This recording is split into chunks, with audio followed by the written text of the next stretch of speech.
They tried to find me for my garden gnomes, so I took them to court and won. I never imagined retirement would turn me into a courtroom warrior. But life has a way of throwing unexpected battles your way, and sometimes those battles are about garden gnomes. When I bought my home in Maplewood Meadows, I was looking for peace. I'd spent 4 decades teaching middle schoolers. I had my share of chaos. So when I found a quiet little 2-bedroom house with a porch swing and a rose garden, I was sold. I didn't mind the HOA. In fact, I welcomed it. It meant the neighborhood would stay clean, the lawns would be tidy, and I'd have some quiet to enjoy my golden years. What I didn't know was that Maplewood Meadows HOA was ruled by a woman named Carol DuPont, a woman whose idea of community standards made the military look lax. Her rules were less about order and more about control, and I, unknowingly, had just declared war. It all started with the gnomes. Now, to most people, garden gnomes are just quirky decorations, but to me they were more than that. I'd collected them over the years.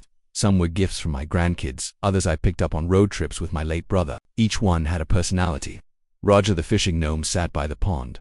Tabitha the reading gnome leaned against the bird bath. They made people smile. Neighbors would walk by and laugh, sometimes leave little notes next to them. But apparently, not everyone appreciated their charm. One Friday afternoon, I found a letter stuffed in my mailbox. The envelope had the dreaded Maplewood Meadows HOA logo, and the contents were as absurd as they were infuriating. Dear Mr. Klein, your lawn is currently in violation of HOA Aesthetic Code 4.32 regarding unauthorized lawn ornaments. You are required to remove all gnome figures from your property within 7 days to avoid penalty. Failure to comply will result in a fine of $50 per week. I blinked. Unauthorized. What? Was there a blacklist of forbidden gnomes? I decided it had to be a mistake. Maybe a miscommunication. I ignored the letter and went about my weekend, hosting my daughter and her kids for a barbecue.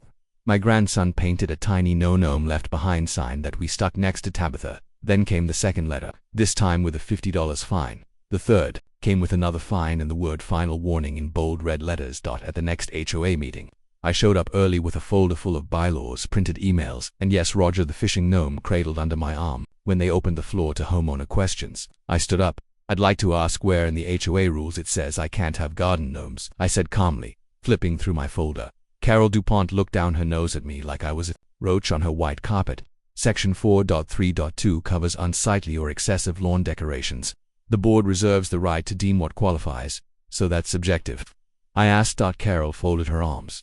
The board's ruling is final. Interesting, I said, because 3 houses on Birch Lane have pink flamingos, 1 house has a life-size cement goose dressed in Halloween costumes year-round, and my gnomes are the issue.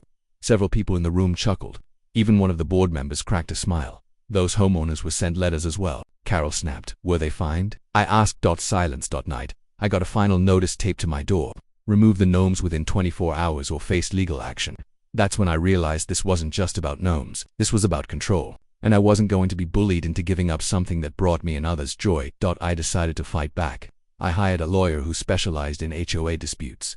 I filed a claim in small claims court, challenging the fines and citing selective enforcement, lack of transparency, and the emotional significance of the decorations. At first, people laughed. You're going to court over gnomes, they said, but then something strange happened. Neighbors started coming out of the woodwork, sharing their own HOA horror stories. A young couple who were fined $200 for hanging string lights on their patio, an elderly woman who had to repaint her mailbox 3 times because Carol didn't like the shade of blue. Suddenly, I wasn't just fighting for my gnomes, I was representing every homeowner in Maplewood Meadows who'd been pushed around.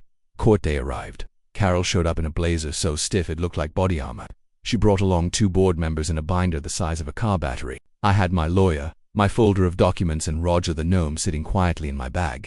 For moral support, the judge, a patient woman in her 60s, listened carefully. I explained how the rules were vague, how enforcement was inconsistent, and how I had photographic evidence of similar, and even more unsightly, decorations left untouched.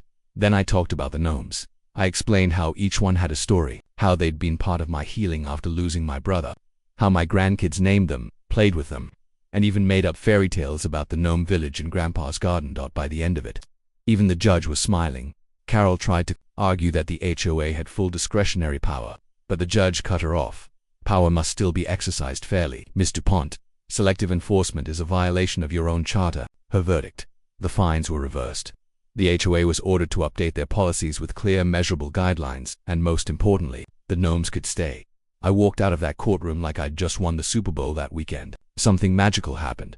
One by one, neighbors started putting out their own decorations. tiny windmills, little cat statues.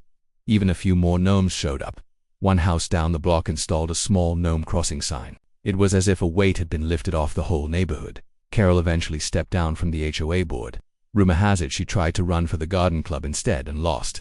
The board, now run by more reasonable folks, rewrote several of the outdated rules. That's for me. I still live in Maplewood Meadows. My rose garden is thriving. My gnome family has grown now, 17 strong. Roger still sits by the pond. Tabitha's been joined by a new reading buddy named Malcolm, and every time I see someone stop to take a picture or hear a child giggle at the sight of my gnome village, I smile, because sometimes even the smallest warriors, porcelain ones with pointy hats, can stand up to giants and win.